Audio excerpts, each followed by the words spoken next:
Buenas tardes, queridos amigos del Centro Piper. Bueno, en este tercer encuentro de nuestro curso dedicado enteramente a Santo Tomás de Aquino, en el 750 aniversario de su muerte, nos encontramos con esta especialísima conferencia a cargo de Monseñor Nicolás Baisi, titulada Comentario al Evangelio según San Juan de Santo Tomás de Aquino, el lavatorio de los pies. Así entonces continuamos nuestro curso titulado Nada más que tú, Señor. Nada más que tú, Señor, esas palabras que Santo Tomás dirigió al crucificado cuando éste le dijo: has escrito bien de mí, Tomás, ¿qué deseas? Nada más que tú, Señor. Vamos a presentar, para aquellos que no lo conocen, a Monseñor Nicolás Baisi. Es argentino, nació en Bella Vista en 1964 en el seno de una familia profundamente cristiana de la que recibió una buena formación humana y religiosa. Hizo sus primeros estudios en el Colegio Don Jaime de Bellavista, en el partido de San Miguel, en el Gran Buenos Aires, y al terminar sus estudios secundarios se inscribió en la Facultad de Ingeniería de la UBA, la Universidad de Buenos Aires, donde permaneció más o menos 2 años hasta que se definió su vocación y ingresó en el Seminario Diocesano Arcángel San Miguel.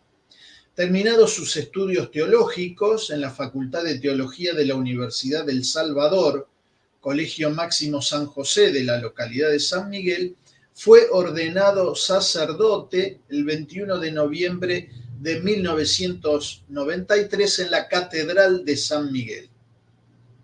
Desde 1999 hasta el 2001, perfeccionó sus estudios con una licenciatura en teología en la Pontificia Universidad de Santo Tomás de Aquino y de la Religión Católica, conocida como el Angelicum, en Roma. En el año 2007, el obispo de San Miguel, Monseñor Fenoy, lo llamó a dirigir el Seminario Mayor de San Miguel, donde él mismo se había formado y donde ocupó el cargo de rector hasta el momento en que el Papa Benedicto XVI lo designa auxiliar de La Plata el 8 de abril del año 2010, obispo auxiliar de La Plata. Fue luego ordenado obispo en la Catedral de La Plata el 19 de junio del año 2010 por Monseñor Héctor Aguer, por entonces arzobispo de La Plata y hoy arzobispo emérito. Aprovechamos para saludar a Monseñor Aguer, que también ha sido conferencista en nuestro Centro de Humanidades Joseph Piper de acá de Mar del Plata. Fueron co-consagrantes Monseñor Sergio Fenoy, obispo de San Miguel, y Monseñor Antonio Marino, obispo en ese momento auxiliar de La Plata y luego obispo de Mar del Plata, quien muchas veces ha participado siendo conferencista en nuestro centro mientras fue obispo de Mar del Plata.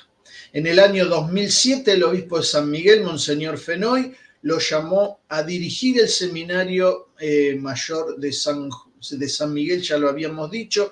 El 8 de mayo del 2020, el Papa Francisco nombró a Monseñor Baisi obispo de Puerto Iguazú.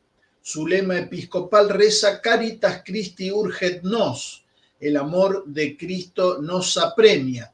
Tomó posesión e inició su ministerio pastoral allí en Puerto Iguazú como tercer obispo el 5 de julio del 2020, sucediendo a Monseñor Martorell. Escribió los libros Trinidad para Todos y Pedro de Simón Acefas y participó en la obra, en varios tomos, Comentario de Santo Tomás de Aquino al Evangelio de San Juan. Estas obras fueron todas editadas por la editorial Ágape, de Ágape Libros de Buenos Aires, Argentina. En la Conferencia Episcopal Argentina, en la SEA, Monseñor Baisi es miembro de la Comisión de Pastoral Universitaria. Así que con esta presentación lo recibimos, Monseñor. Buenas tardes, gracias por brindarnos este tiempo y por poder tener el honor de contarlo entre los conferencistas de este año. No, muchas gracias a ustedes, buenas tardes y muchas gracias a ustedes por haberme invitado. Para mí es un honor y un placer hablar de Santo Tomás y contar unas cosas que uno ha aprendido y poder transmitirlas a otros. La verdad que muy contento de poder participar de este homenaje a Santo Tomás. Muy contento. Gracias.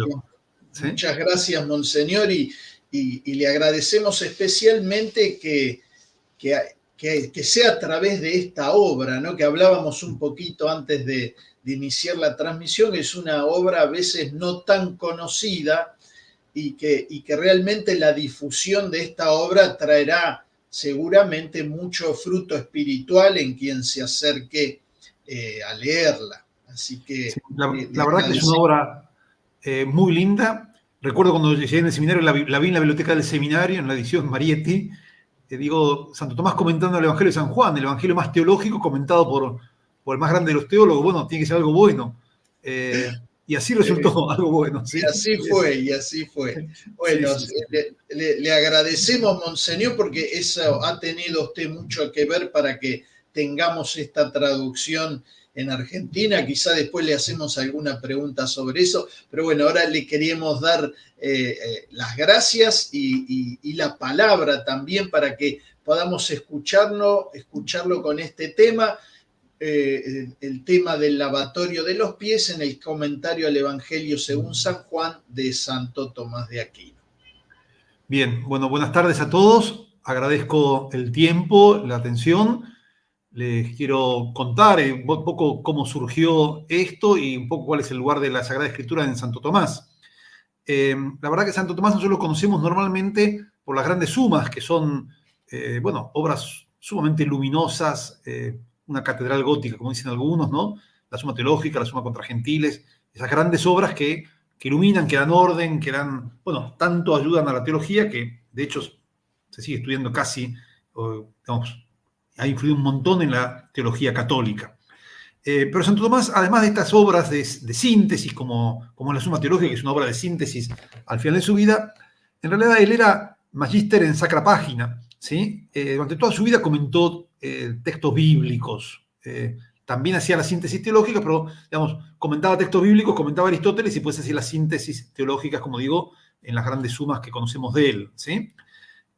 Ha comentado las cartas de San Pablo, ha comentado los Salmos, el libro de Job, Jeremías, ¿sí? El Evangelio de Mateo y el de Juan, y tiene también la Catena Áurea, que en realidad es una recopilación de citas de los padres de la Iglesia, de los padres orientales sobre todo, 57, y los padres latinos, ¿sí? 22. O sea, él ha tomado de toda la tradición para hacer la Catena Áurea. Pero digo, fundamentalmente quiero destacar esta dimensión de Santo Tomás, que a veces es un poco desconocida, que él estudiaba y daba clases con los textos bíblicos. Esto nos ayuda a entender a Santo Tomás como un teólogo que parte de la revelación. A veces cuando lo leemos desde la Suma Teológica, nos daría la sensación que parte desde las preguntas, ¿sí? Y en cambio, cuando lo leemos desde los comentarios bíblicos, como más fácilmente vemos el método teológico de partir de la revelación e intentar explicar la revelación con método filosófico, con otros textos bíblicos, etc. ¿Sí? Entonces, me parecía que ver los textos bíblicos de Santo Tomás, o ver alguno, o ver algún ejemplo, nos puede ayudar mucho en nuestro conocimiento de Santo Tomás e incluso enriquecer después nuestros conocimientos teológicos, ¿sí? De algún modo, muchos textos del comentario a San Juan son una linda introducción para la Suma Teológica. Lo más fácil pensar que todo su comentario al prólogo de San Juan, con el principio existía el verbo estaba con Dios y junto a Dios, el verbo era Dios, todo eso, el desarrollo que hace en el comentario de San Juan, permite entender mejor la síntesis que después va a hacer en la Suma Teológica. Eso es lo que me parece como bueno destacar de esta dimensión de Santo Tomás como maestro, ¿sí? Maestro de Sagrada Escritura, ¿sí? Y que nosotros entonces nos puede ayudar, insisto, a entender más a Santo Tomás desde su lado teológico. Algunos detalles de la exégesis de Santo Tomás. Es una exégesis que hace una división analítica del texto, ¿sí? Tiende a ir dividiendo y analizando punto por punto, dándole un orden a partir del contenido del texto. Explica normalmente la escritura con la Sagrada Escritura. Santo Tomás, ustedes recuerdan que había estado en Montecassino con los benedictinos, entonces él los salmos los conocía muchísimo y se nota en los comentarios bíblicos cómo cita un montón a los salmos y cita otros textos bíblicos, o sea, tiende a explicar la escritura con otros textos de la escritura.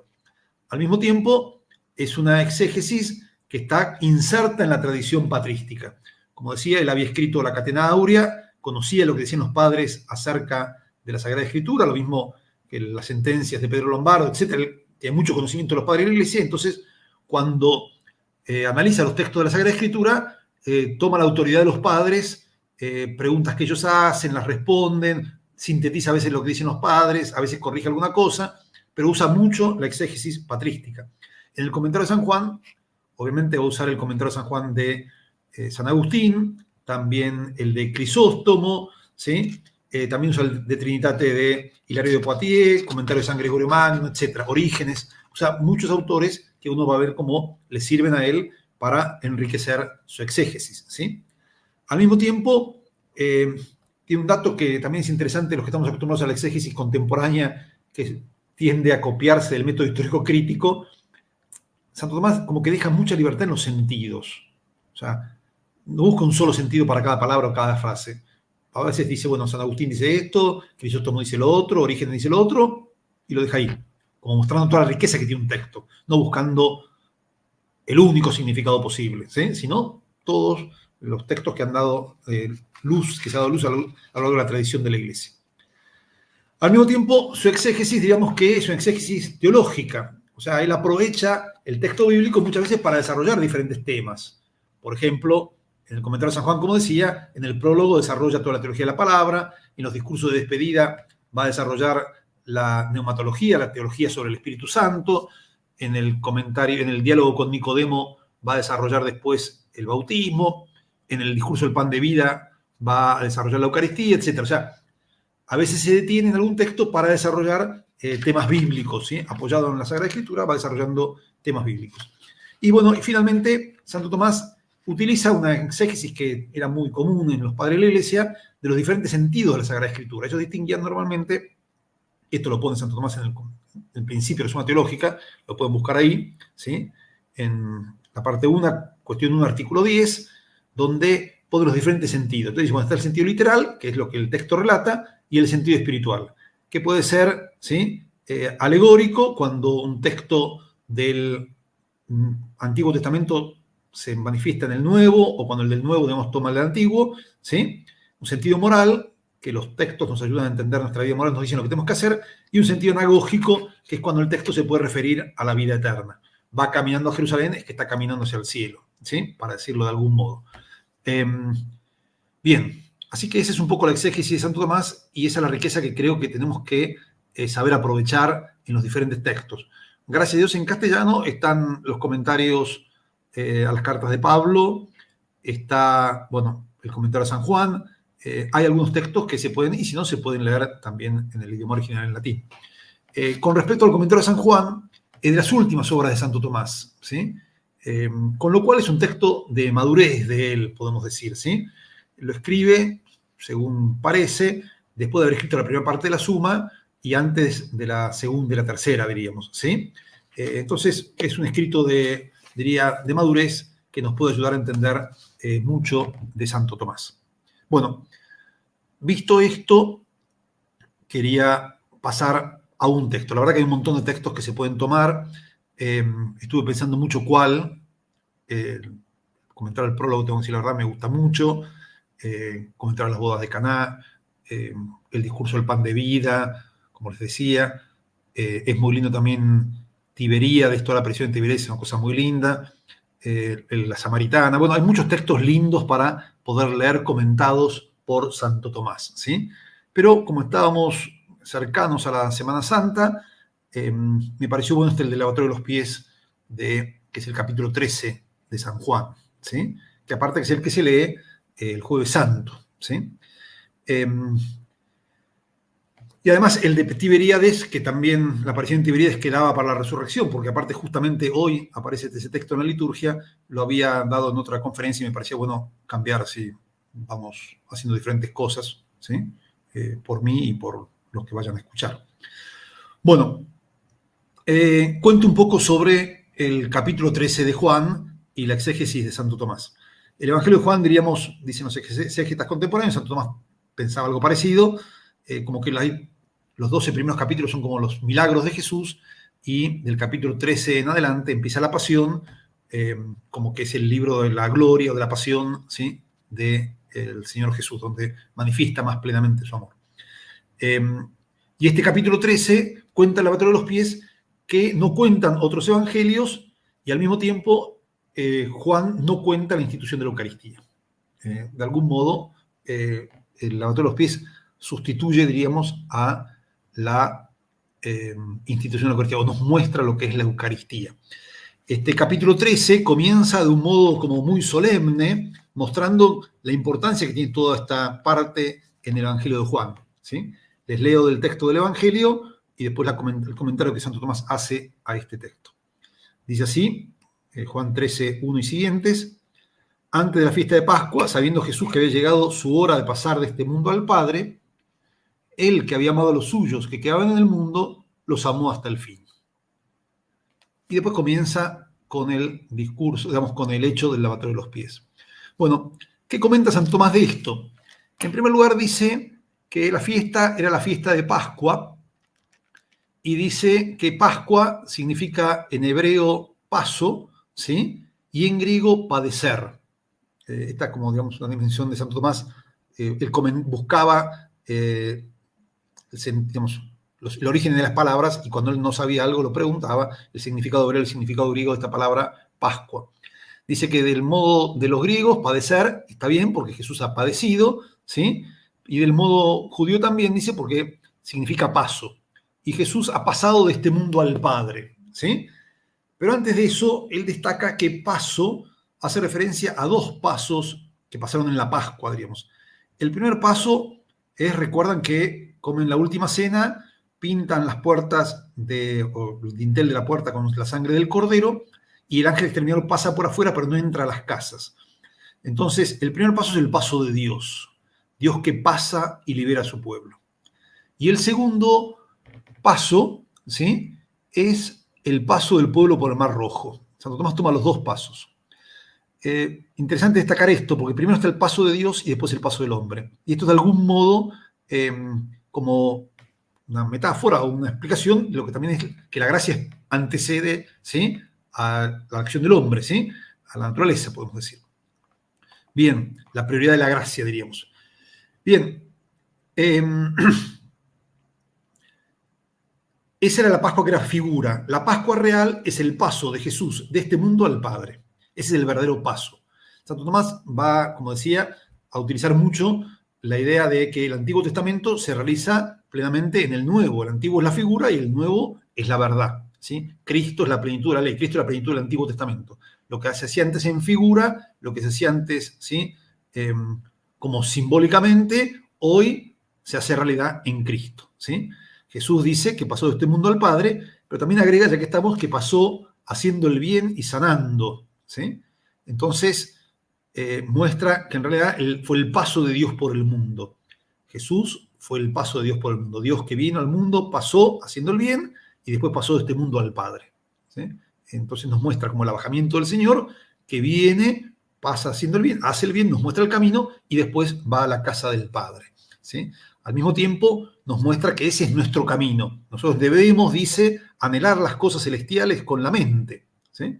O sea, fíjense, Antiguo Testamento, el paso del ángel, el paso del Mar Rojo, ahora el verdadero paso, que es el paso de Jesús, que pasó haciendo el bien, que pasa a través de la muerte, de la pasión. Dice, la pasión misma del Señor estuvo el tránsito de Cristo de este mundo hacia el Padre, ¿sí? En la pasión pasa de este mundo al Padre. Y entonces después nosotros tenemos que pasar de este mundo al Padre también, anhelando las cosas celestiales. O sea, el Antiguo Testamento, Cristo y nosotros. Podemos decir que es el esquema que pone Santo Tomás. Bien. Después dice, algunas cosas acerca de la pasión de Cristo que me parece bueno destacarlas. Dice 3 cosas acerca de la pasión de Cristo, pone Santo Tomás. La primera que fue prevista, la segunda que fue congruente y la tercera que fue promotiva y exaltativa. ¿Qué significa esto? Que la pasión de Cristo no fue casual en esa fecha. ¿Se acuerdan? No ha llegado mi hora, le dice en la boda de Caná, y ahora llega la hora. El Señor, diríamos, de algún modo, siguiendo la voluntad del Padre, elige esa hora de pasar de este mundo al Padre, porque su Pascua iba a ser la verdadera Pascua, ¿sí? Lo que era figura en el Antiguo Testamento es realidad en Cristo. El Cordero, dice Santo Tomás, del Antiguo Testamento es realidad en Cristo, que es el verdadero Cordero de Dios, dice, ¿no? Entonces fue prevista, ¿sí? No fue de casualidad, diríamos. Al mismo tiempo fue, dice, congruente en cuanto al tiempo, porque convenía, diríamos, que la Pascua antigua se manifestase plenamente en Cristo, el mismo día de la Pascua en el que el Señor pasaría por la cruz, ¿sí? Y sigue agregando, era congruente con la solemnidad de los judíos, que la verdad siguiera a la figura. Cuando en lugar del Cordero, que era figura de Cristo, fuera inmolado Cristo, que es el verdadero Cordero de Dios. Lo que les decía, en Cristo se realiza lo que antes estaba en figura. Y al mismo tiempo termina diciendo que esta pasión, dice, fue promotiva y exaltativa y no opresiva, ¿sí? Porque fue para pasar de este mundo al Padre, haciendo, fíjense, que la humana naturaleza participe de la gloria paterna. O sea que el paso de Jesús de este mundo al Padre eleva la naturaleza humana junto con Jesús a través de la cruz. La naturaleza humana se eleva hasta el Padre, ¿sí? Por eso dice, esta pasión, dice, fue exaltativa, promotiva, hace crecer al hombre, digamos, ¿sí? Hace desarrollarlo, no fue una cosa de opresión que entonces termina, diríamos, oprimido en la nada, sino que es un paso de este mundo al Padre. Ahora bien, comenta Santo Tomás, teólogo, ¿sí? Al fin, dice que no hay que entender que se transita de un lugar a otro lugar, porque Dios llena el cielo y la tierra.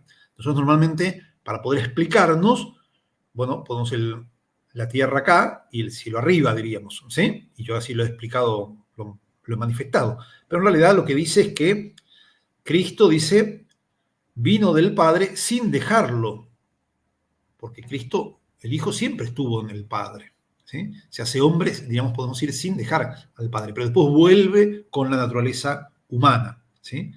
Cristo vino del Padre sin dejarlo, sino asumiendo una naturaleza inferior, similar a nosotros. Así también se dice que regresó a él según la humanidad. Fue hecho partícipe de la gloria paterna. O sea, Cristo o Dios asume la naturaleza humana para llevar la naturaleza humana en plenitud hacia Dios.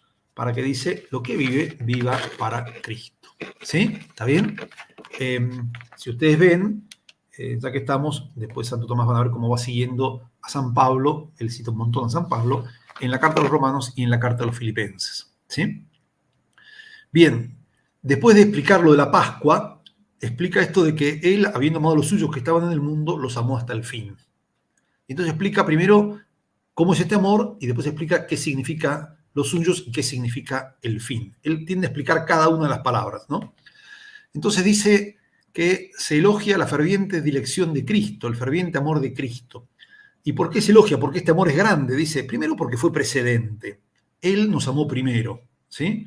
No amó porque nosotros lo amamos a Él, sino que Él nos ama primero. De vuelta, es la prioridad de la gracia, el amor de Dios antes que el nuestro, ¿sí? Y entonces, fíjense, pone, Él amó a los suyos antes que los creara, ¿sí? Porque por eso nos creó, nos amó antes de llamarnos, ¿sí? Ya que estamos antes que los creara, cita el libro de sabiduría, quieres con dilección todo lo que existe y no odies nada de lo que hiciste. Antes de llamarlos, con caridad perpetua te quise, le dice a Jeremías, ¿sí? Y después los quiso antes de redimirlos. Nadie tuvo amor más grande que dar su vida en favor, que dar la vida en favor de los enemigos, ¿sí? De los amigos. Bien, entonces muestra el amor de Cristo, que nos ama porque es creador, nos ama porque nos llama, nos ama porque nos redime, ¿sí? En segundo lugar, muestra que este amor, diríamos, fue congruente, quiso a los suyos, ¿sí? Y entonces, fíjense, pasa a explicar, a analizar que las personas son de Dios de diversos modos.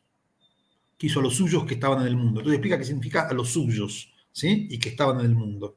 Bueno, Dice, todos somos suyos por la creación. Eso es un modo en que todos somos suyos, ¿sí? Pero hay otro modo en el que somos suyos por la dedicación, que son los que han tenido fe, los que conservaron su palabra, dice, ¿sí? Como dice el Evangelio, eran tuyos y tú me los diste porque conservaron la palabra. Estos son de un modo especial de Dios, ¿sí? Eran suyos por creación y ahora son suyos por la vida de la gracia, ¿sí? Ahora dice que todavía hay otros suyos más, dice que son suyos por una especial devoción. Esto podemos pensar que son los consagrados, dice, y a estos los quiere con dilección, especialmente consolándolos. Fíjense qué lindo detalle, ¿sí? Nos quiere a todos porque nos ha creado, ¿sí? Nos quiere porque nos da la vida de la gracia, y algunos quiere de un modo especial, ¿sí? Que son los consagrados, y les da un consuelo como especial, ¿sí? Bien, entonces el amor de Cristo, o la gracia de Cristo, fue precedente, fue congruente con lo que nosotros somos, y al mismo tiempo fue necesaria. ¿Sí? Acá distingue que fue congruente de necesaria, ¿sí? Y dice, bueno, nos quiere porque necesitamos de ese amor para poder llegar al cielo. Entonces, bueno, algunos los quiere y ya están en el cielo, otros los quiere que están en este mundo, y otros en realidad están en el mundo en cuerpo, pero no en la mente, ¿sí?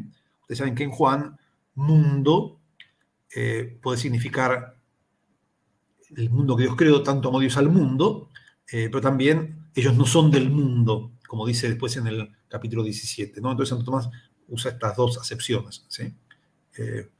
Los quiere que están en el mundo, pero en realidad no están en el mundo con su mente, sino que están en Dios con la mente. Bien. Después voy a hablar de que el amor de Cristo es elogiado o es manifestado en cuanto que es un amor perfecto.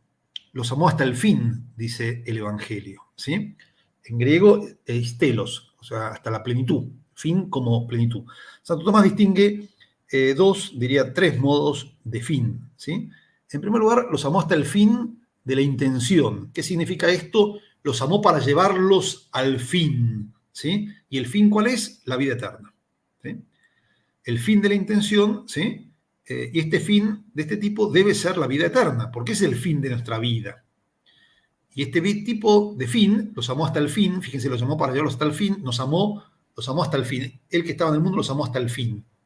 Significa los amó hasta llevarlos a la plenitud, a llevarlos a lo más grande. No los dejó a mitad de camino, no nos deja a mitad de camino, sino que nos lleva a la vida eterna.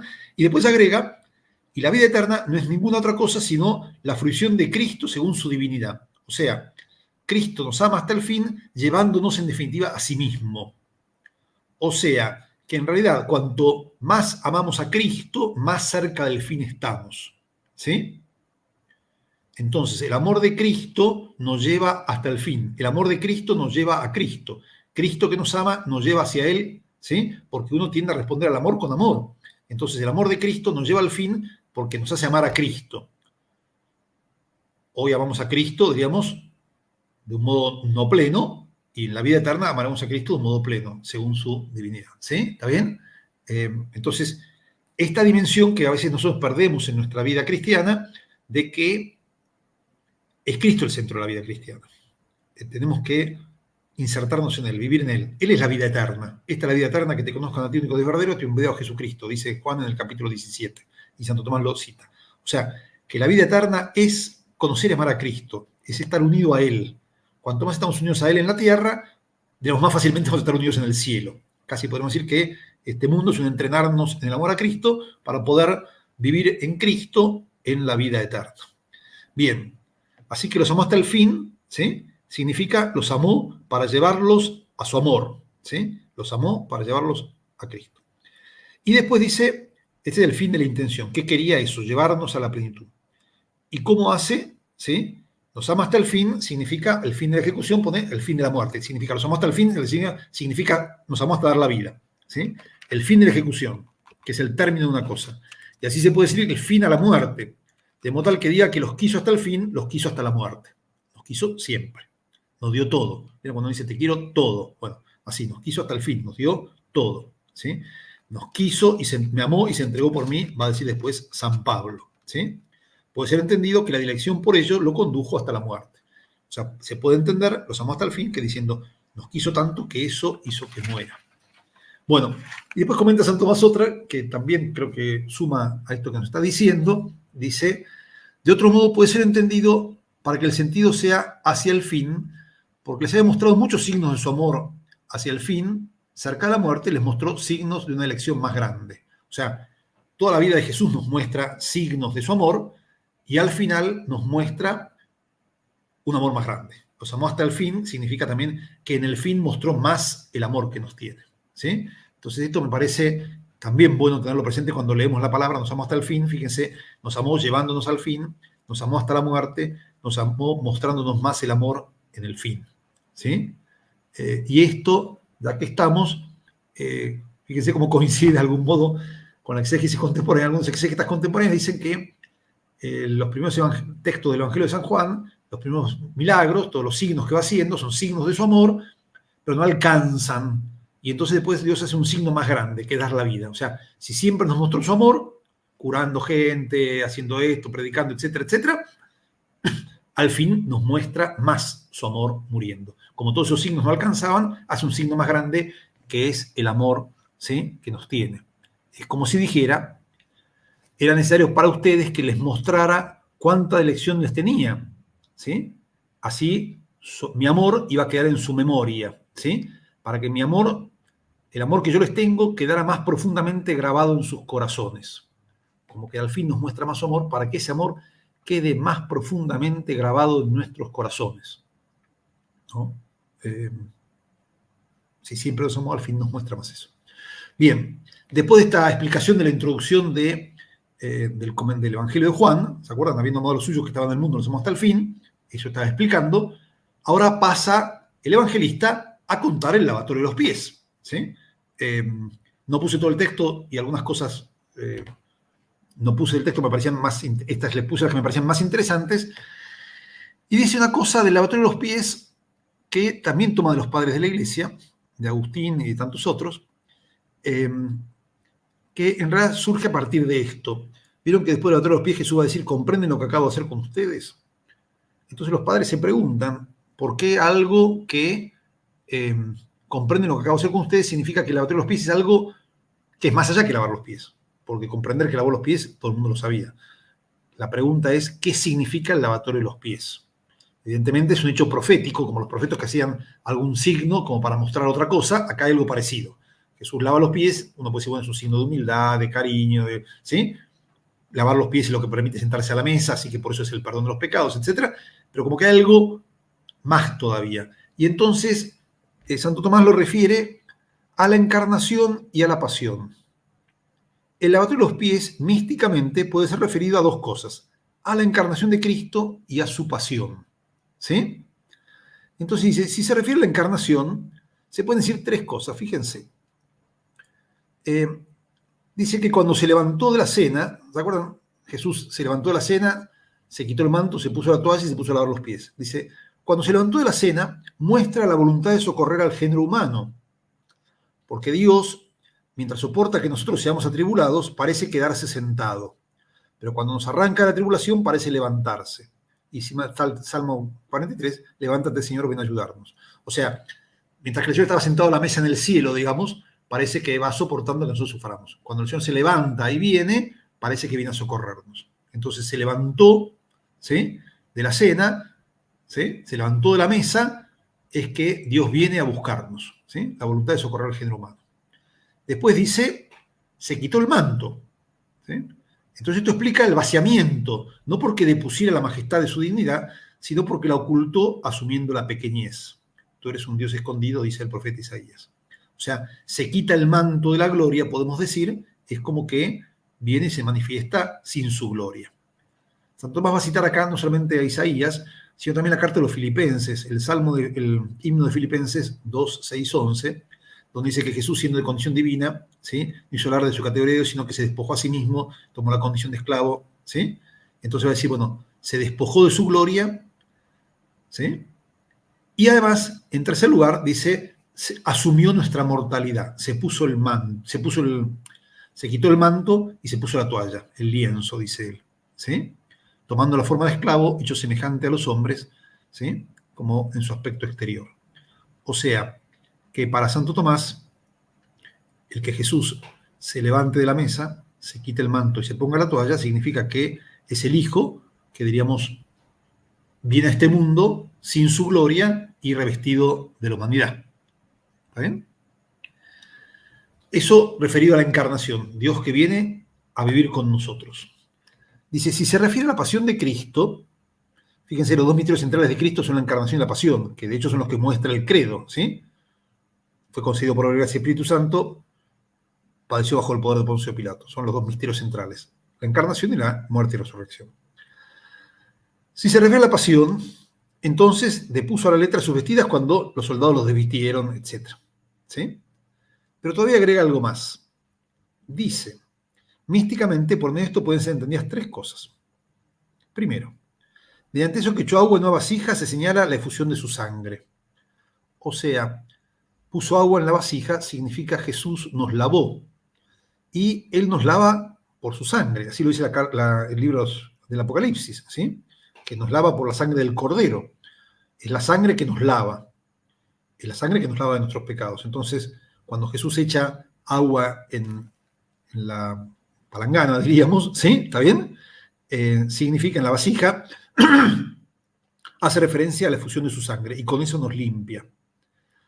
Y fíjense, dice que la puso en la vasija para que quede, echó agua en una vasija, significa marcó en las almas de los fieles la memoria de la pasión mediante la fe y la devoción.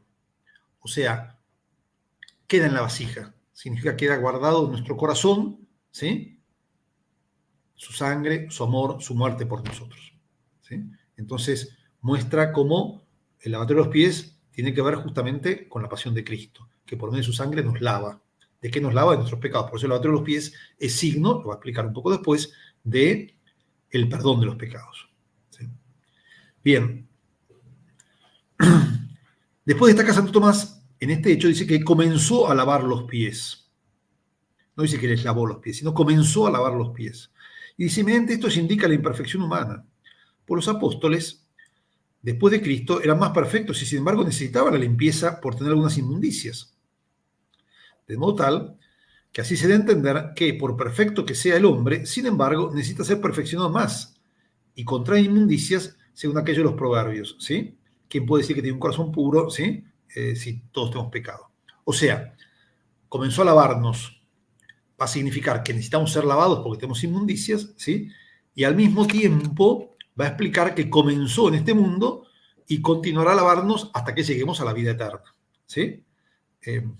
Después pasa a explicar esto de los pies, las manos, ¿sí?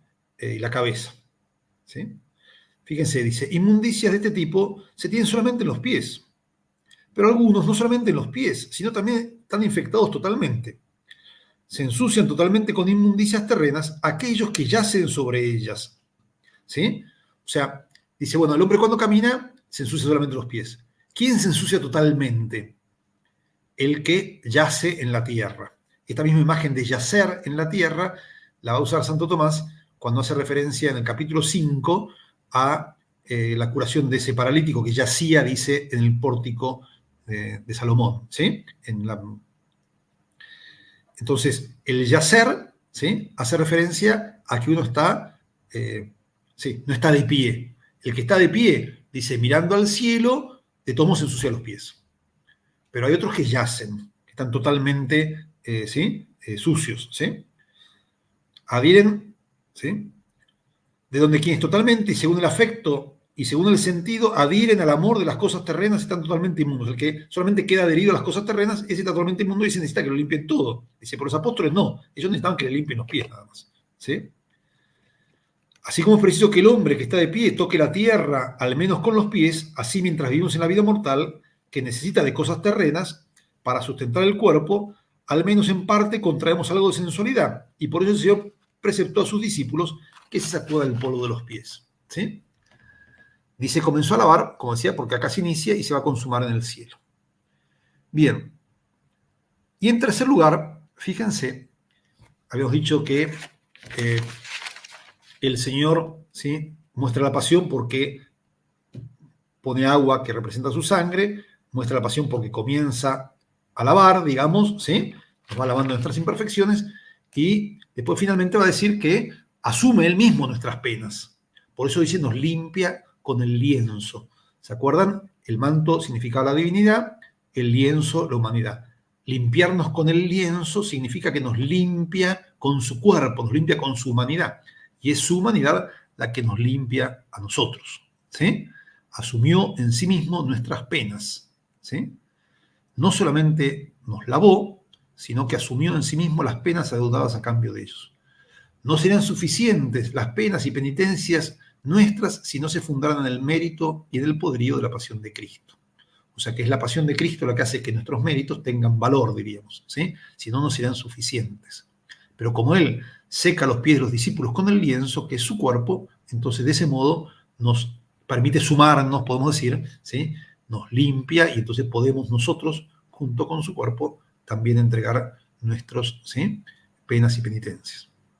Bien, después va a destacar esto de qué significan los pies. ¿Se acuerdan que Pedro dice, no me lavarás, si no te lavo no tendrás parte de mi suerte? Entonces Pedro le dice, entonces no solamente los pies, sino también la cabeza y las manos. Y Jesús le dice que está limpio, no necesita lavarse más que los pies, ¿sí? Y entonces Jesús explica qué significa lo de la cabeza y las manos, ¿sí? Entonces en el hombre hay tres cosas.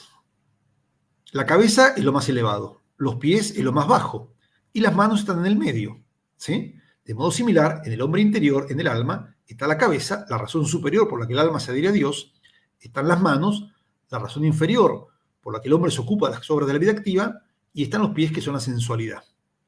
O sea, el hombre tiene su razón superior elevada a Dios, tiene sus manos para hacer, y los pies significan la sensualidad. Entonces dice, ¿sí? Acá, ¿sí? Como decía Santo Tomás, que los discípulos pueden estar con la cabeza en el Señor, con sus obras que son buenas también, pero siempre caminando por este mundo se ensucian los pies. San Agustín dice algo así, que el hombre en sus correrías apostólicas se va ensuciando los pies, y entonces necesita que le laven los pies, ¿sí? No necesita ser lavado todo, porque está lavado por el bautismo, y la cabeza está mirando al Señor, las manos están haciendo obras buenas, pero necesita ser lavados de los pies. Bueno, fíjense entonces cómo Santo Tomás va mostrando, diríamos, o desarrollando analíticamente esto, ¿no? Que el Señor lavó, ¿qué significa el lavar? Habíamos dicho que levantarse de la mesa y ponerse el manto significaba la encarnación, pero al mismo tiempo también la pasión, la función de la cruz. Y ahora va a mostrar la otra parte. Después de que se abajó para lavar, dice que el Señor volvió a la mesa, se sentó y comenzó a enseñar. Entonces de esa parte va a hablar ahora. El Señor, ¿sí?, se levanta, se sienta y empieza a enseñar. Y entonces, fíjense, otra perlita más de Santo Tomás, dice que el Señor, al querer servir, se levantó. Por eso dice, se levantó de la cena. Al querer enseñar, se recuesta, ¿sí? Y entonces aplica Santo Tomás. La enseñanza debe ser hecha en tranquilidad. Sentándose y reposando, el alma se hace sabia y prudente. Fíjense, en un mundo que tiene tanto ruido, tanto ir y venir, y hay poco tiempo para sentarse y reposar, qué difícil entonces es que el alma se haga sabia y prudente, ¿sí?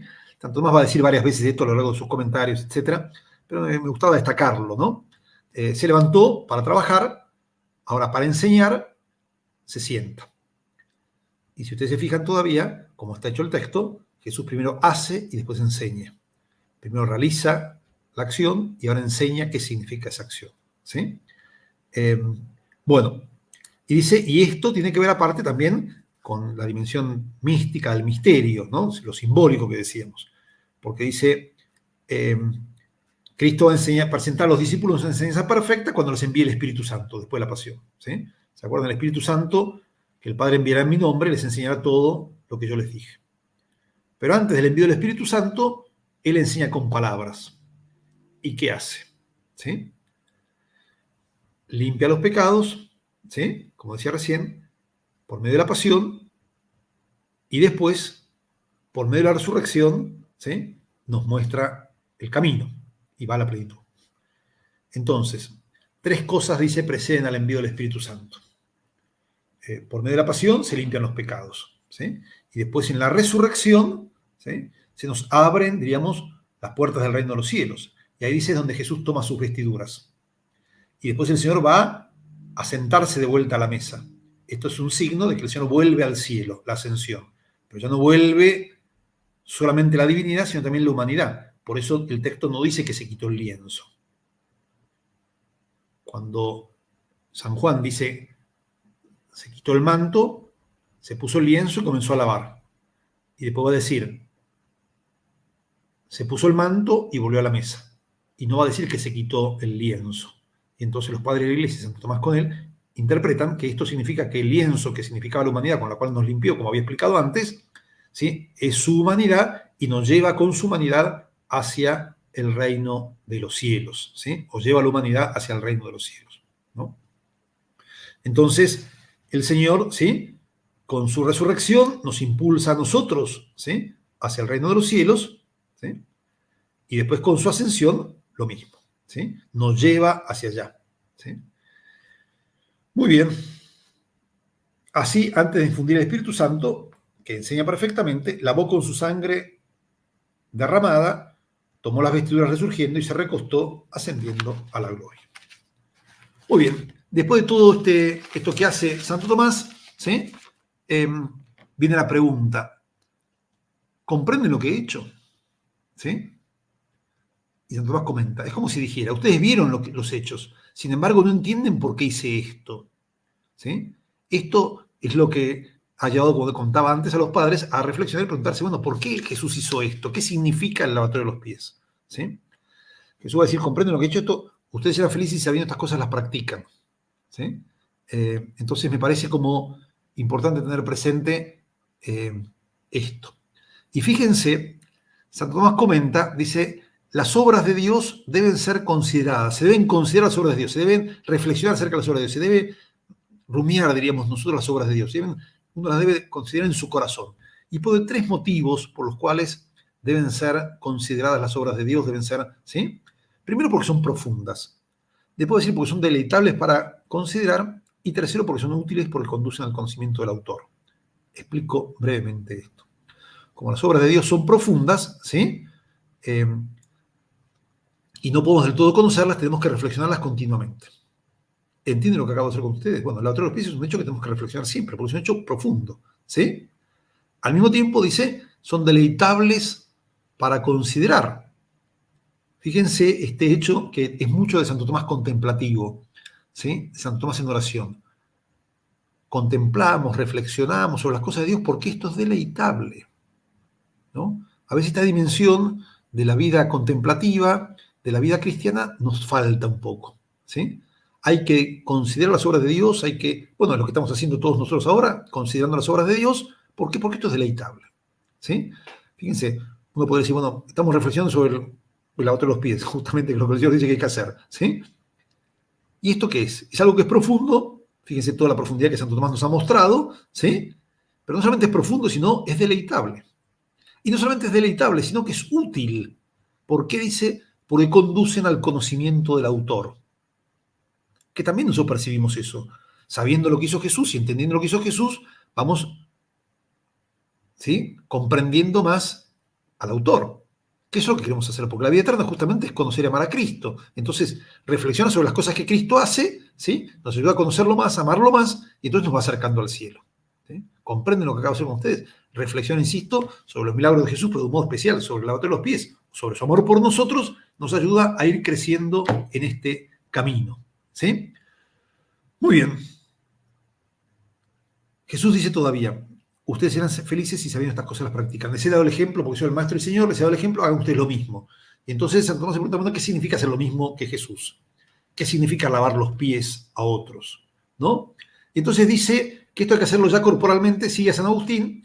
San Agustín dice que todo hombre debe lavar los pies al otro, ya corporalmente, ya espiritualmente. ¿Sí? Dice, es muy bueno que uno lo haga corporalmente, dice. Cuando el cuerpo se inclina ante los pies del hermano, también el corazón mismo, o bien se excita al bien, o bien, si ya estaba allí, se afirma en el sentimiento de humildad. O sea, que hacer el bien a los demás concretamente, ¿sí?, inclinarse en el otro, diríamos, ayudar al otro, nos va haciendo, excitando a hacer el bien. Nos va haciendo hacer más el bien. O sea, si hacemos el bien, nos ejercitamos en el bien y nos va entusiasmando más a hacer el bien. Si ya estamos en el bien, nos va fortaleciendo, nos va solidificando en el bien. O sea que nunca hay que dejar hacer el bien. Nunca hay que darse por hecho, yo ya hice bastante bien, yo ya soy bueno. No, hay que hacer concretamente el bien a los otros. ¿Sí? Eso como ejercicio de la caridad, de servicio a los otros. Pero todavía hay otra dimensión, que es como había puesto antes, que el lavatorio de los pies muestra, ¿sí? O cómo el Señor nos limpia de nuestros pecados. Y entonces dice, bueno, ¿cómo podemos hacer nosotros esto? Bueno, en el lavado de los pies se da a entender el lavado de las manchas. Lavas espiritualmente los pies de tu hermano cuando, ¿sí?, le perdonas las ofensas. Perdonando a los otros, los lavas, podemos decir. También dice, otro modo, es orando por los pecados del otro. ¿Sí? Oren unos por otros para salvarse. Y este doble modo es común a todos los fieles. O sea, todos los fieles pueden perdonar las ofensas y pueden rezar por los pecadores. Eso lo hacen todos. Hay un tercer modo, dice Santo Tomás, que es pertinente a los prelados, o sea, que es en realidad el sacramento de la reconciliación. ¿Sí? Y recuerda que ellos reciben el Espíritu Santo, los pecados les serán perdonados, los que ustedes se los perdonen. O sea que en realidad el misterio de la reconciliación, el sacramento de la confesión, es un modo de perdonar los pecados y en realidad de aplicar hoy aquello que el Señor hizo lavándonos los pies. Que como decíamos, nos puede lavar los pies porque murió por nosotros en la cruz. O nos puede lavar los pies porque se hizo hombre, vino a buscarnos, murió por nosotros en la cruz, nos lava con su sangre, nos seca con su cuerpo, como decíamos. ¿Sí? ¿Está bien? Bien. Todavía Santo Tomás da un pasito más y explica por qué el ejemplo de Cristo es importante. Dice, el ejemplo de un puro hombre no le era suficiente al género humano para imitarlo. O sea, hay hombres buenos en el mundo, claro que hay hombres buenos en el mundo, pero eso no es suficiente, dice. Necesitamos algo más, ¿sí? En realidad necesitamos que el ejemplo sea el mismo Dios, dice. No es suficiente al género humano, ¿sí? Ya porque la razón humana le falta consideración, o sea, tiene su límite, ¿sí? Y no termina de entender, ya porque se engaña en la consideración de las cosas. Por eso necesitamos un ejemplo que sea infalible, y este es el ejemplo del Hijo de Dios. Cita San Agustín, la soberbia no se sana si no es sanada por la humildad divina. De modo similar, ¿sí?, con otros vicios. Bueno, y pone finalmente por qué Jesús es el modelo. Esta es la parte teológica. La primera, como es la parte más psicológica, necesitamos a alguien que sea modelo de verdad y que sea Dios, que tenga suficiente autoridad, pero pone una parte más teológica, que también es bueno remarcarla, que de algún modo explicaría, ya que estamos, por qué el que se encarna es el Hijo. ¿Sí? Tenemos al Hijo de Dios convenientemente para ejemplo de virtudes. Él es el arte del Padre, para que así como fue modelo ejemplar de la creación, también fuese modelo ejemplar de la justificación. O sea, Jesús es la palabra del Padre hecha carne, el verbo hecho carne. Es el modelo con el cual Dios hizo las cosas. Entonces, el Hijo es el modelo de hombre, el Hijo encarnado es el modelo de hombre por antonomasia. Es el modelo con el cual Dios hizo las cosas, es la naturaleza misma de las cosas. O sea que en Jesús, esa palabra que creó el mundo es la palabra que hoy se nos manifiesta para que siguiendo a Jesús podamos, ¿sí?, siguiendo a Jesús podamos vivir de verdad, porque es la plenitud de la verdad. ¿Sí? Es el modelo ejemplar de la creación, así también debe ser el modelo ejemplar de la justificación, o de la santificación, o de la santidad. ¿Sí? Bien, después de, digamos, de esta lavatorio de los pies, quiero detenerme brevemente en el diálogo donde Jesús continúa con esto, explicando, ¿sí?, por qué las enseñanzas que nos da. Bueno, y acá aparece la figura del discípulo amado. Ustedes se acuerdan, aparece otro episodio que es la traición de Judas. La última cena no solamente habla del amor de Jesús, sino también habla del rechazo. Pero no quiere hablar del rechazo, sino del discípulo amado. Porque dice, este discípulo, ¿sí?, dice tres cosas acerca de sí mismo. Primero, el amor por el cual descansaba en Cristo. Decía que estaba recostado, descansando, ¿sí?, sobre el corazón de Jesús. Entonces, el amor por el cual descansaba en Cristo. O sea, amar a Cristo nos hace descansar en Cristo. En segundo lugar, muestra el conocimiento de los secretos que Cristo le revelaba. Y de un modo especial, en la redacción de este Evangelio, cuando dice que se recostó en el seno de Jesús. Mediante seno se significa el secreto. Como dice más arriba en el prólogo, el unigénito que está en el seno del Padre, él mismo lo ha revelado. Detalle, acá Santo Tomás lo deja entender, no lo desarrolla, pero fíjense esto. El evangelista dice en el prólogo, nadie ha visto nunca a Dios. El Hijo que está en el seno del Padre nos lo ha revelado. O sea, el Hijo está en el seno del Padre, está en el corazón del Padre, haciéndose hombre nos revela al Padre. El discípulo amado está en el seno de Jesús y escuchando a Jesús puede hablar de Jesús. Entonces el Evangelio nos muestra cómo hay una cadena, diríamos, de amor. El Hijo en el corazón del Padre habla del Padre. El discípulo en el corazón del Hijo puede hablar del Hijo. Entonces nos enseña a nosotros que para poder hablar del Hijo tenemos que estar en el corazón del Hijo. Fíjense, ya que estamos lo cristológico, lo cristocéntrico, que es todo el texto, todo está referido a Cristo, ¿sí? Su encarnación, su pasión, su amor, ¿sí? Su limpiar los pecados. Y ahora, esto como paso. Para poder hablar de esto, ¿sí? Para poder vivir esto, tenemos que estar en el corazón de Jesús. O sea, el cristianismo es fundamentalmente esa relación de amor con Jesús. De amor que Jesús nos tiene a nosotros y nosotros a Jesús. Bien. Tercero, la especial elección con la cual Cristo lo quería, dice, por eso dice el discípulo que Jesús amaba. Después, Santo Tomás se detiene en otro tema, que es el diálogo entre Jesús, entre Pedro y Juan. Todo el capítulo 13 en adelante aparece Pedro y el discípulo amado, ¿sí? Acá aparecen que el discípulo amado estaba al costado de Jesús, en el corazón de Jesús. Pedro estaba al lado, le pregúntale quién es el traidor. Juan, con su cabeza en el corazón de Jesús, le pregunta, Jesús le responde y Juan le dice a Pedro. Así va a aparecer hasta el final del Evangelio, ¿sí? Donde corren los dos juntos en la tumba, se acuerdan que apareció el domingo pasado. Aparece en este texto de Tiberíades que se lee hoy en la liturgia, donde el discípulo al que Jesús amaba reconoce que es el Señor y Pedro es el que se tira. Y aparece después un diálogo final. Siempre está esta relación entre Juan y Pedro. De vuelta, los padres de la iglesia entonces se preguntan qué significa esta relación, qué significa cada uno. Y entonces fíjense lo que dice. Pedro le pregunta a Juan, y hay una relación mística. A través de Juan se señala la vida contemplativa y a través de Pedro la vida activa. O sea, Juan representa la vida contemplativa y Pedro la vida activa. Entonces dice, Pedro es instruido por Cristo mediante Juan, porque la vida activa se instruye en las cosas divinas mediante la contemplativa. O sea, como esa prioridad de la contemplación. Es la contemplación la que nos lleva al obrar. La vida activa se instruye en las cosas divinas mediante la vida contemplativa. ¿Sí? Y recuerda que María, sentada a los pies del Señor, oye sus palabras. Místicamente se da a entender por esto que cuanto más el hombre quiere captar los secretos de la divina sabiduría, tanto más debe intentar hacerse cercano a Jesús. Cuanto más el hombre quiere captar los secretos de la divina sabiduría, tanto más debe intentar hacerse cercano a Jesús. O sea que es Jesús el que nos hace entender los secretos de la divina sabiduría. ¿Sí? Los secretos de la sabiduría divina son revelados ante todo a aquellos que están unidos a Dios por el amor. ¿No?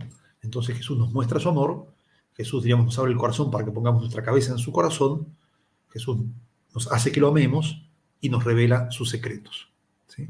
Los secretos de la divina sabiduría son revelados ante todo a aquellos que están unidos a Dios por el amor.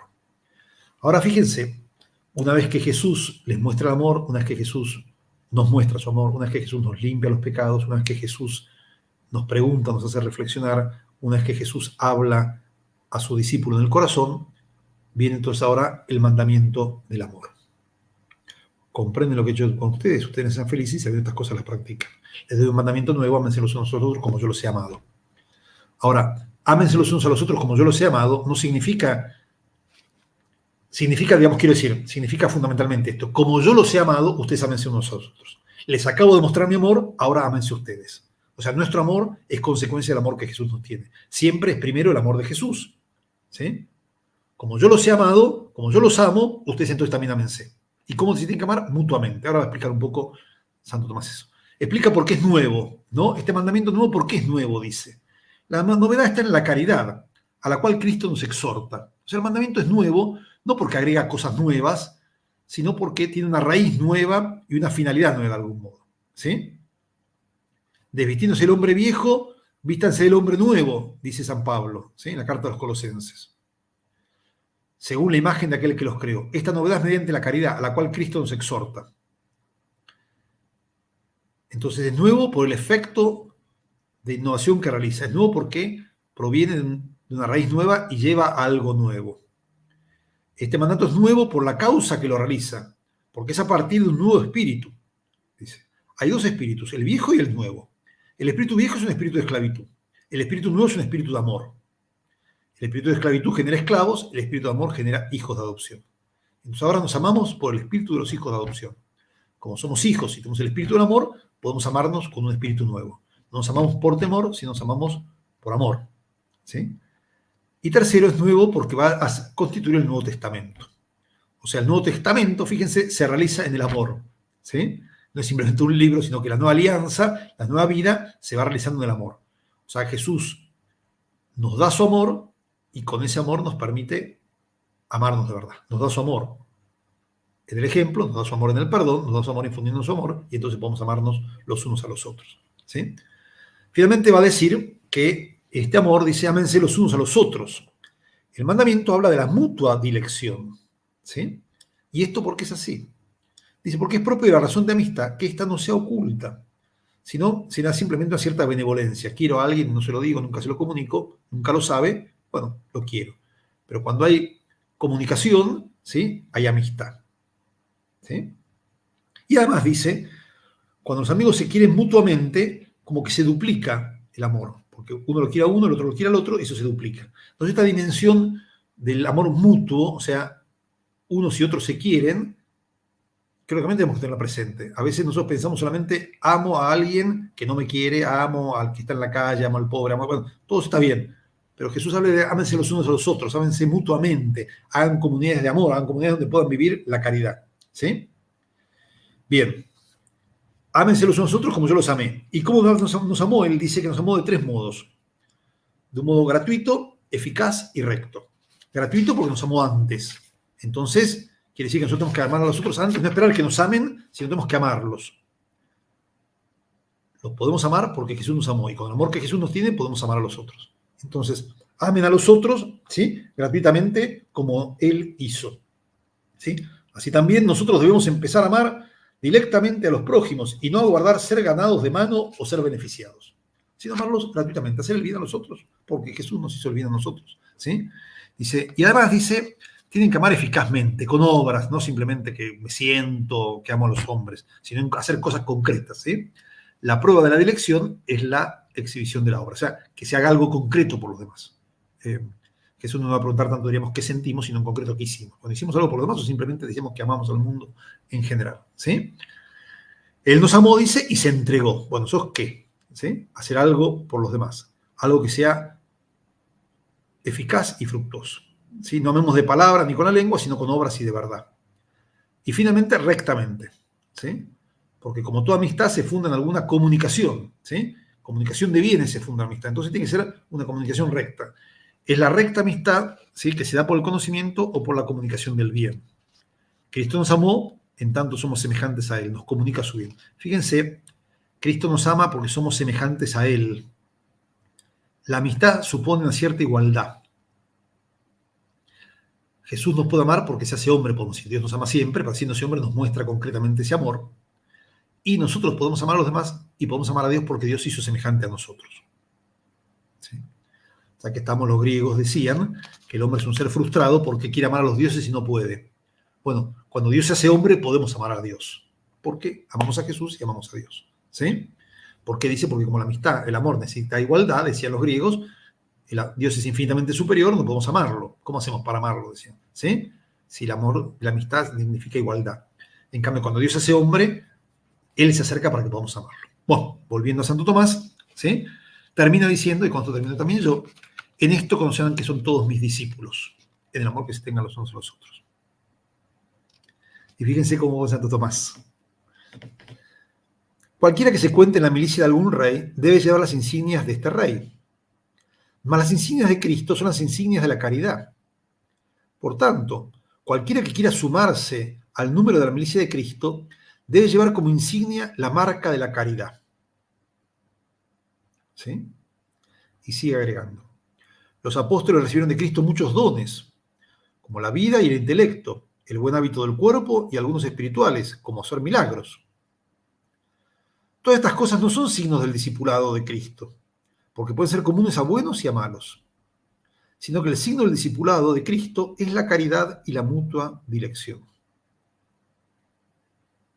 Bien. Jesús nos ama, nos muestra su amor, encarnándose, muriendo en la cruz por nosotros, perdonando los pecados, llevándonos al cielo. Y una vez que nos muestra todo ese amor, nos pregunta si entendemos eso. Entendiendo cada vez más eso, nos dice, bueno, ahora háganlo ustedes. ¿Sí? Y en ese ejercicio del amor, en ese ejercicio de la caridad, ¿sí?, está el signo de ser discípulos de Cristo, de ser cristianos. Así que pidámosle al Señor que así podamos hacerlo. Muchas gracias. Muchas gracias, Monseñor, por esta brillante exposición, clarísima exposición. Ahí, bueno, están agradeciendo en el chat sus palabras, así que de antemano ya, antes de conocer las repercusiones de esta enseñanza, se lo agradecemos, Monseñor, y si nos permite le hacemos una o dos preguntitas antes de despedirlo. Sí, cómo no. Monseñor, usted se refirió en un momento al Antiguo Testamento y al Nuevo Testamento, explicando que el Antiguo Testamento se realiza plenamente en el Nuevo Testamento, y ahí se refirió a Santo Tomás. Sin embargo, ahí comentaban en un WhatsApp que tenemos, muchas veces algunos cristianos contraponen de algún modo al Dios del Antiguo Testamento respecto al Dios, dicen así, del Nuevo Testamento, como si estuviéramos hablando de dos divinidades distintas y antagónicas, ¿no? En cierto sentido. Sin embargo, la tradición católica nos enseña esto, ¿no?, que la realización plena del Antiguo Testamento se da en el Nuevo Testamento y que allí hay diría Benedicto, una hermenéutica de la continuidad, no hay rupturas, es el mismo Dios. Pero ¿cómo le explicamos a una persona que todavía está reflexionando, está pensando en estas cosas, todavía no ha reposado lo suficiente para alcanzar la sabiduría y está tentado ahí de pensar que pareciera que son dos dioses? ¿Qué podríamos decirle a una persona que se debate entre estas ideas para aclarar que se trata del mismo Dios? Bueno, casi diría en primer lugar, si uno acepta a Cristo como Dios, tiene que aceptar sus palabras, diríamos, ¿no? Entonces, me parece que por ahí lo mejor es ver la enseñanza en el mismo Cristo, como Cristo va asumiendo él, ¿sí?, el Antiguo Testamento, ¿sí? Él se reconoce como plenitud de la ley. ¿Sí? Aquello que dice Pablo, que era un gran conocedor del Antiguo Testamento, porque Pablo era fariseo, hijo de fariseo, como dice él, formado por Gamaliel, y él dice, Cristo es la plenitud de la ley. Lo que está diciendo, la ley para los judíos era el Antiguo Testamento, digamos. Entonces, Cristo es la plenitud de ese Antiguo Testamento, ¿sí? Entonces, diría, Jesús mismo lo dice, Pablo lo dice, la Iglesia lo confirma. Uno podría pensar las cosas más lógicas, no existen dos dioses sino uno solo, si Dios es el creador, si Jesús es el verbo, es el logos, es lo mismo, ¿sí?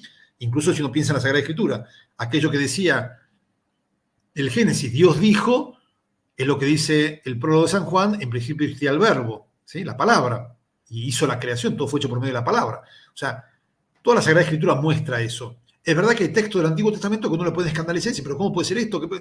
Pero si nosotros lo vemos como figura de Cristo, como que es más entendible, diríamos, ¿sí? Es como que llegamos y vamos descubriendo la raíz.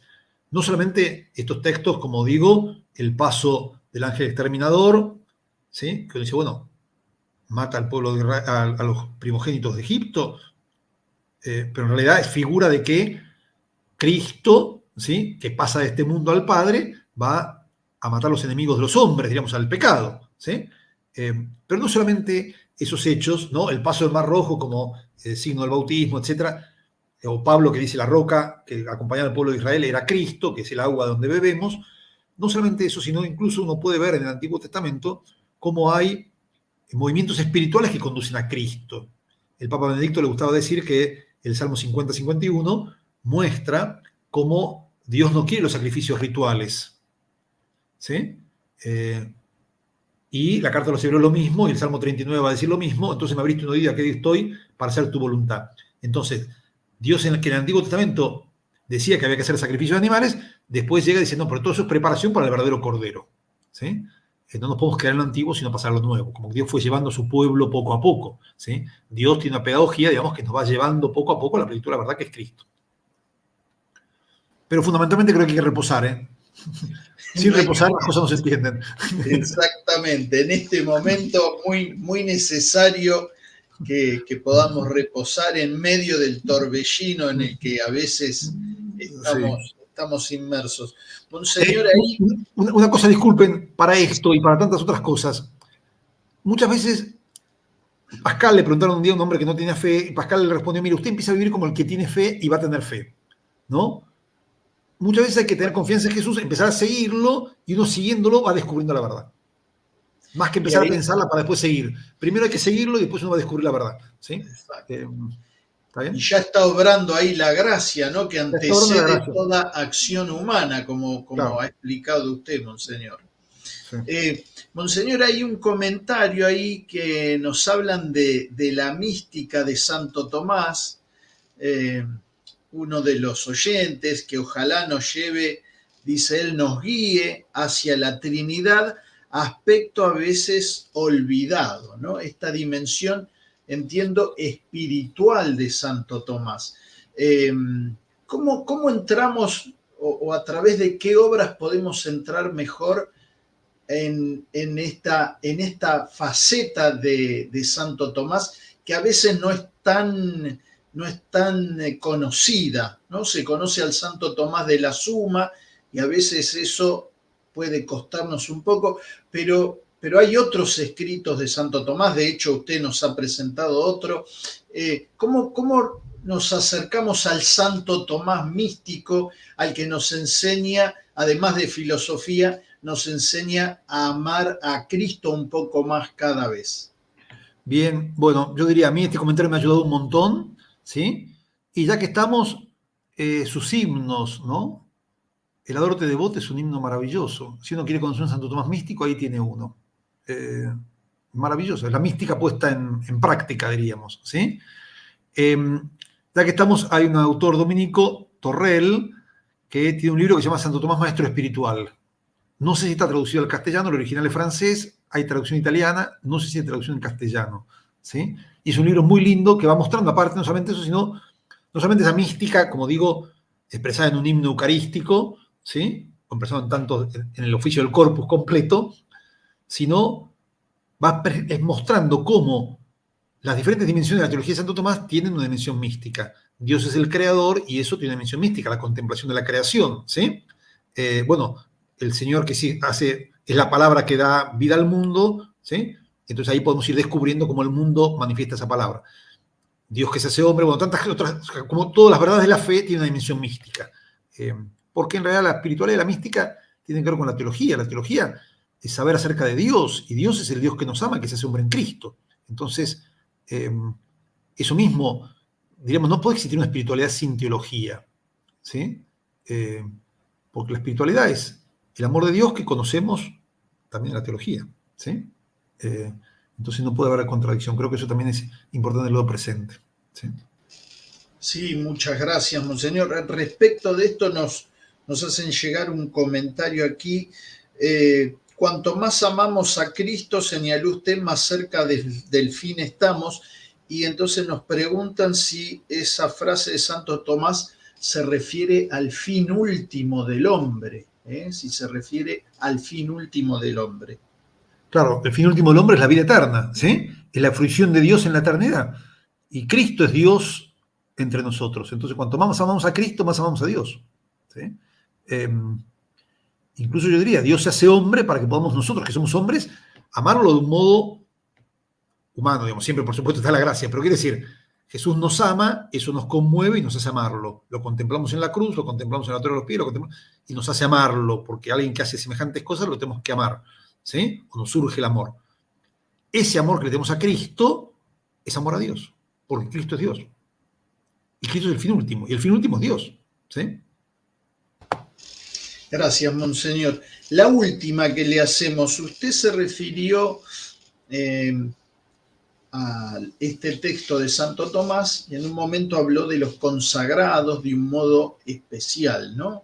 Sí. Un consuelo especial que reciben de Dios. A veces en nuestro tiempo pareciera que por momentos casi se borra, ¿no?, esa distinción del consagrado, especialmente de quienes tienen el sacramento del orden, respecto de los laicos. Esto tiene que ver con la influencia de las ideas de la revolución luterana en el catolicismo, tiene que ver con la maduración teológica. Hay posturas encontradas, ¿no?, respecto de esto. A nosotros nos ayuda mucho leer a estos autores, por ejemplo, de la Edad Media, donde la distinción entre el laico y el clérigo era muy clara. Hoy pareciera que no es así. ¿Cómo entendemos bien el papel del sacerdote hoy y cómo podemos nosotros ayudarnos a ver de un modo especial la figura sacerdotal? No tal como me parece que en los 2000 años de la Iglesia siempre se vio de un modo especial, ¿no?, la figura sacerdotal. ¿Cómo podemos ayudarnos, Monseñor, hoy a descubrir esa misión especial que Dios le da a quienes tienen el sacramento del orden? Bien, como ahí Santo Tomás pone que hay un amor, dice, por la creación, hay un amor por la vida de la gracia, y dice, hay un amor, ¿sí?, por la especial devoción, ¿no?, que son los consagrados. Uno podría pensar, los consagrados que tenemos el sacramento del orden, pero también uno podría decir todos aquellos que hacen, o sea, los religiosos que tienen este triple voto, ¿sí? Me parece que a veces en el querer igualar se pierden las distinciones y se pierden las diferentes dones que el Señor va dando a cada uno. Cada don, evidentemente, es un signo del amor de Dios y es fruto del amor que Dios nos tiene. Me parece que la pérdida de lo sacerdotal específico, sacramento del orden, tiene que ver muchas veces con una pérdida de la fe en la Eucaristía y en la reconciliación. O sea, sin sacerdotes no tenemos Eucaristía, sin sacerdotes no tenemos el perdón. Y creo que eso tenemos que tenerlo muy presente, ¿sí? De vuelta es el fin el que marca, ¿sí? El fin marca la forma, de algún modo, para llamarlo, ¿sí? Y entonces, el sacerdote tiene como fin, fundamentalmente, celebrar la Eucaristía y confesar. Al sacerdote Dios le ha regalado, Jesús le ha regalado, el poder decir sus mismas palabras, que esas palabras sean efectivas, ¿sí? Eso a veces se pierde. Entonces, me parece que fundamentalmente tenemos que ver esto. Por supuesto, si la Eucaristía no es importante y la reconciliación tampoco, el sacerdote tampoco es importante. Pero creo que tenemos que ver esta dimensión que es fundamental. El otro día, una mujer de acá, de Puerto Iguazú, me dice, ¿qué haríamos sin sacerdotes? Me dice. No, y uno piensa, qué tremendo, si le queremos que sin sacerdotes. El sacerdote también hace un montón de otras funciones que en realidad guían la caridad, ¿sí? Le dedica su tiempo y la consagración a estudiar y entonces enseñan la verdad. O sea, la triple múndera, ¿no? De enseñar la verdad, santificar con los sacramentos y guiar en la caridad, todo hacen. Pero creo que esta dimensión sacramental, creo que hay que destacarla mucho en nuestra propia vida espiritual, ¿sí? En nuestra vida de cristianos. ¿Qué haría una iglesia sin Eucaristía? ¿Cómo sería una iglesia sin Eucaristía? ¿Cómo sería una iglesia sin perdón? Entonces no podría existir una iglesia sin sacerdotes, claro, ¿sí? Y este don enorme es fruto del amor de Dios, de un amor especial. No hay que tener miedo a los especiales amores de Dios, ¿sí? Tuvo amor especial por la Virgen María, tuvo especial amor por el discípulo amado, por Pedro. Bueno, Dios tiene sus amores, ¿sí? Y también tiene un amor especial por los sacerdotes que les permite eso que no se lo permite a nadie, ¿sí? Exactamente, en buena hora. Gracias por por recordárnoslo, Monseñor. Aprovechamos para saludar a los sacerdotes que están comentando, al padre Ernesto Germán, al padre Alberto Zaguier Fonrush, al padre Brian Moore y a otros sacerdotes también que, aunque no han comentado, sabemos que están acompañando esta presentación.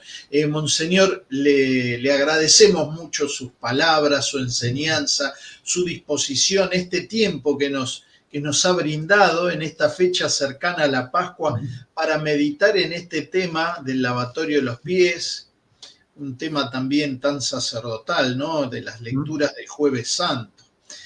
Así que no queremos detenerlo más con nosotros, pero sí queremos pedirle antes de saludarlo que pueda darnos una bendición de parte de Dios para quienes están viendo en vivo esta presentación y quienes también lo van a ver en diferido. Bien, en primer lugar, ya que estamos nombrando esos tres sacerdotes, mis saludos a ellos, que los conozco y aprecio mucho, así que mis saludos a ellos y a todo el mundo que esté. Y les doy entonces ahora la bendición a todos, ¿sí? Que el Señor esté con ustedes. Con tu espíritu. Que el Señor Todopoderoso nos bendiga, nos proteja, el que es Padre, Hijo y Espíritu Santo. Amén. Muchas gracias, Monseñor. Bueno, sabemos que ahí en Puerto Iguazú es muy conocido, pero si alguien lo quiere ver, lo quiere consultar, alguna vocación ahí sacerdotal que esté dando vuelta, ¿cómo lo ubican, Monseñor? ¿Dónde lo ubican? En Iguazú fácil, porque estoy en la curia de Iguazú y todo el mundo la conoce, es fácil de encontrar, puede preguntarlo en la estación de servicio y lo saben, casi diría, ¿sí? Pero si no, si está más lejos que Iguazú, por mail, si quieren, nicolásbaisi@gmail.com, es una posibilidad, ¿sí? Perfecto. Esa por ahí es la más sencilla, ¿está bien? nicolásbaisi@gmail.com. ¿Sí? Perfecto. Esa es la más fácil de todas, así que cualquiera puede comunicarse fácilmente. Perfecto, muchas gracias, Monseñor. Bueno, hasta pronto. Hasta pronto. Recuérdenos en su plegaria, por favor. Sí, lo recuerdo y lo felicito por la obra que hacen. Me alegro mucho y gracias por haberme invitado a participar de esta celebración de Santo Tomás. ¿Sí? Muchas gracias a usted. Hasta pronto. Hasta pronto. Bueno, queridos amigos del Centro Piper, gracias por acompañar esta hermosa presentación, este bello texto de Santo Tomás que gracias a Monseñor Baisi hemos podido contemplar, meditar y a todos especiales gracias por acompañarnos.